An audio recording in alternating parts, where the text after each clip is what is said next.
नमस्कार, मैं हूं अंकुर और आप देख रहे हैं सत्यहिंदी.com। सत्य हिंदी की खबरें शुरू करें उससे पहले आपको यह बता दें, जैसा कि आपको पता भी होगा कि सत्य हिंदी का ऐप आ चुका है और उसको डाउनलोड करने के लिए आपको इस वीडियो के डिस्क्रिप्शन में जाना होगा। इस ऐप को आप गूगल प्ले स्टोर से भी डाउनलोड कर सकते हैं। और अब नजर डाल लेते हैं अब तक की सुर्खियों पर। कांग्रेस नेता राहुल गांधी ने मोदी सरकार पर कोरोना के आंकड़े छिपाने का आरोप लगाते हुए कहा है कि रोजगार और विकास की तरह केंद्र सरकार कोरोना का असली डेटा भी जनता तक नहीं पहुंचने दे रही। राहुल ने कहा कि महामारी ना सही, महामारी का सच तो नियंत्रण में ही कर लिया है। मद्रास हाईकोर्ट ने कोरोना महामारी की दूसरी लहर का कारण 5 राज्यों में हुए विधानसभा चुनाव को मानते हुए इसके लिए केंद्रीय चुनाव आयोग को जिम्मेदार ठहराया है। अदालत ने एक याचिका पर सुनवाई के दौरान बहुत ही कड़े शब्दों में टिप्पणी करते हुए कहा कि केंद्रीय चुनाव आयोग के अफसरों पर हत्या का आरोप लगाया जाना चाहिए, क्योंकि वे चुनाव प्रचार के दौरान कोरोना नियमों का पालन कराने में नाकाम रहे। अदालत ने निर्देश दिया है कि आयोग मतगणना के दिन कोरोना के नियमों को सख्ती से लागू करवाए, वरना मतगणना स्थगित कर दे। जेल में बंद पत्रकार सिद्दीक कप्पन की पत्नी ने भारत के नवनियुक्त मुख्य न्यायाधीश एन.वी. रमन्ना को पत्र लिखकर आरोप लगाया है कि उनके पति को मथुरा के एक अस्पताल में बिस्तर के साथ जंजीर से बांध के रखा गया है। कप्पन की पत्नी ने सीजेआई से अपील की है कि वो इस मामले में हस्तक्षेप करें और उनके पति को इस अस्पताल से बाहर वापस जिला जेल में ही भिजवा दें। बता दें, पत्रकार कप्पन कोरोना से संक्रमित हो चुके हैं और उनकी हालत गंभीर बताई जा रही है। सीजेआई को लिखे पत्र में उनकी पत्नी लिखती हैं कि वो 4 दिन से शौच के लिए भी नहीं जा पाए हैं और उनकी हालत गंभीर है। कप्पन के वकील ने कहा कि अस्पताल में भर्ती कराए जाने से पहले कप्पन कमजोरी की वजह से जेल के शौचालय में गिर गए थे, जिसके कारण उनके चेहरे पर चोटें आ गई थीं और वो साफ तौर पर बोल भी नहीं पा रहे हैं। पत्रकार कप्पन के बिगड़ते स्वास्थ्य को लेकर केरल के मुख्यमंत्री पिनाराई विजयन ने यूपी के मुख्यमंत्री योगी आदित्यनाथ को पत्र लिखा। उन्होंने लिखा है कि कप्पन का स्वास्थ्य बिगड़ रहा है, इसके बावजूद उन्हें जेल में बिस्तर के साथ जंजीरों के साथ बांधा गया है। आपसे मेरी गुजारिश है कि आप स्वयं हस्तक्षेप करें ताकि कप्पन के साथ मानवीय व्यवहार किया जा सके। विजयन ने यह भी कहा कि आम जनता और पत्रकार समुदाय के लोग इस पर बहुत ही चिंतित हैं कि कप्पन बीमार हैं और उनके मानवाधिकारों का भी उल्लंघन किया जा रहा है। देश में ऑक्सीजन की कमी की खबरों के बीच हरियाणा के 2 अस्पतालों में कथित तौर पर 8 मरीजों की मौत ऑक्सीजन की कमी के कारण हो गई है।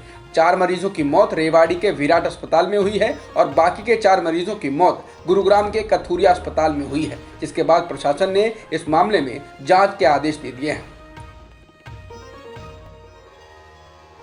हरियाणा में 5 और मरीजों की मौत ऑक्सीजन की कमी के कारण बताई जा रही है। हिसार जिले के एक अस्पताल में आज सुबह 5 लोगों की मौत के बाद परिवार ने आरोप लगाया कि इनकी मौत ऑक्सीजन की कमी के कारण हुई है, जिसके बाद इस मामले में जांच के आदेश दे दिए गए हैं। बता दें, हरियाणा में ऑक्सीजन की कमी से मरीजों की मौत का ये पिछले 24 घंटे में तीसरा मामला है। देश में ऑक्सीजन की कमी को लेकर केंद्रीय स्वास्थ्य मंत्रालय के अतिरिक्त सचिव पीयूष गोयल ने कहा है कि भारत के पास पर्याप्त मेडिकल ऑक्सीजन है, लेकिन चुनौती इसे अस्पतालों तक पहुंचाने की है। इसके साथ ही उन्होंने कहा कि लोगों को घबराने की जरूरत नहीं है, सरकार इसको दूर करने की कोशिश कर रही है। सीमा विवाद के बीच चीन ने भारत को कोरोना की लड़ाई में मदद करने के लिए हाथ बढ़ाया है। श्रीलंका में मौजूद चीनी दूतावास ने कहा है कि महामारी के इस मुश्किल वक्त में चीन भारत के साथ है। इसके साथ ही दूतावास ने कहा है कि चीन की ओर से दिल्ली के लिए हांगकांग से 800 ऑक्सीजन कॉन्सेंट्रेटर भेजे गए हैं और आने वाले 7 दिनों में और 10,000 ऑक्सीजन कॉन्सेंट्रेटर भेजे जाएंगे। जरूरी चीजों की पूर्ति के लिए चीन भारत के साथ लगातार संपर्क में है। चीन के विदेश मंत्रालय के प्रवक्ता ने भी कहा कि चीन इस वक्त भारत के साथ खड़ा है और उम्मीद है कि जल्द ही भारत कोरोना के खिलाफ लड़ाई को जीत जाएगा। फ्रांस, यूरोपीय कमीशन और यूएई ने भी भारत को महामारी से लड़ने के लिए मदद भेजने का आश्वासन दिया है। तो उधर ब्रिटेन ने कहा है कि वो भारत के लिए कोरोना से लड़ने के लिए 300 से अधिक ऑक्सीजन कॉन्सेंट्रेटर समेत 600 मेडिकल उपकरण भेज रहा है। इसके अलावा वो भारत के साथ संपर्क में है। सिंगापुर ने भी भारत के लिए 500 बाईपैप, 250 ऑक्सीजन कॉन्सेंट्रेटर और बाकी जरूरी मदद भेजी है। इसके अलावा यूएई ने कहा है कि वो भारत की हर संभव मदद करेगा।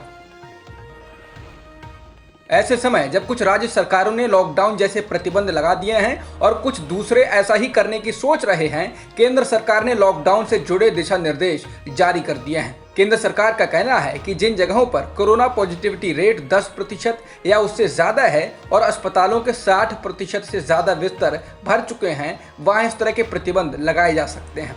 केंद्र ने कहा कि राज्य सरकारें स्थानीय स्तर पर कंटेनमेंट जोन का ऐलान कर सकती हैं और वहां ये प्रतिबंध लगा सकती हैं। पश्चिम बंगाल विधानसभा चुनाव 2021 के 7वें चरण का मतदान आज समाप्त हो गया, जिसके तहत 34 सीटों के लिए वोटिंग हुई और इन पर 6 बजे तक 79% से अधिक मतदान किया गया। इस दौरान कुछ जगह छिटपुट हिंसा की घटनाएं भी हुई। दिल्ली के मुख्यमंत्री अरविंद केजरीवाल ने कहा है कि राजधानी में 18 साल से ज्यादा की उम्र के हर व्यक्ति को कोरोना टीका लगाया जाएगा और वह भी मुफ्त होगा। सरकार ने इसे देखते हुए 1,34,00,000 खुराकों का ऑर्डर दे दिया है। अरविंद केजरीवाल ने कहा कि अभी तो 18 साल से ऊपर के लोगों को टीका लगाया जाएगा, लेकिन ये उम्मीद की जाती है कि अगले कुछ समय में वैज्ञानिक वैसा कोरोना टीका भी तैयार कर लेंगे जो 18 साल से कम आयु के लोगों को दिया जा सकेगा। दिल्ली के मुख्यमंत्री ने कोविशील्ड टीके के लिए अलग अलग लोगों से अलग अलग कीमतों पर कोरोना टीका देने का मुद्दा भी उठाया।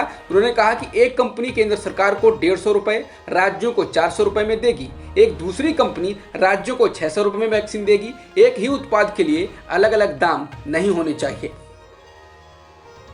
कांग्रेस नेता राहुल गांधी ने देश के हर नागरिक को मुफ्त में कोरोना वैक्सीन देने की पैरवी की है। उन्होंने ट्वीट कर कहा है कि चर्चा बहुत हो चुकी, देशवासियों को वैक्सीन मुफ्त मिलनी चाहिए, बात खत्म, भारत को बीजेपी सिस्टम का विक्टिम मत बनाओ।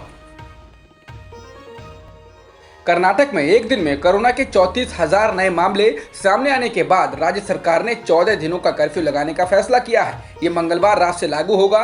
ये निर्णय ऐसे समय लिया गया है जब पूरे देश में 23 घंटे में 3.5 लाख नए मामले सामने आए। राज्य में 14 दिनों की कर्फ्यू लगाने के फैसले का ऐलान करते हुए मुख्यमंत्री BS येदियुरप्पा ने कहा, राज्य में कोविड कर्फ्यू कल रात 9 बजे से अगले 14 दिनों के लिए लागू रहेगा। उन्होंने कहा कि सुबह 6 बजे से सुबह 10 बजे तक सिर्फ जरूरी सेवाओं की अनुमति होगी और इसके बाद जरूरी सेवाओं से जुड़ी दुकानें भी बंद हो जाएंगी। दिल्ली के मुख्यमंत्री अरविंद केजरीवाल की अपील के बाद हिमाचल प्रदेश के मुख्यमंत्री जयराम ठाकुर ने कहा है कि उनकी सरकार दिल्ली को ऑक्सीजन की आपूर्ति करेगी।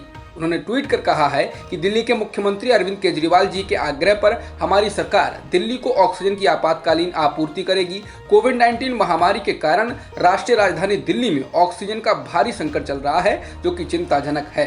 संकट की इस घड़ी में हिमाचल दिल्ली को हर संभव सहायता प्रदान करेगा। जिसके बाद अरविंद केजरीवाल ने उनका आभार जताया है।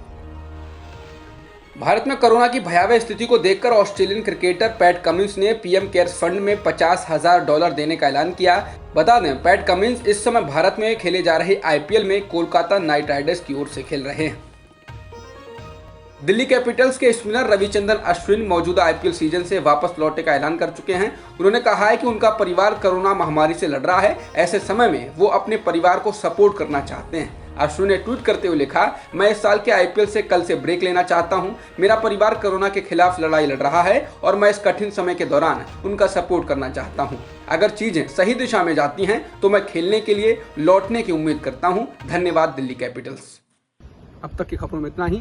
बाकी खबरों के लिए बने रहिए सत्यहिंदी.com के साथ। सत्य हिंदी का ऐप डाउनलोड करें गूगल प्ले स्टोर पर।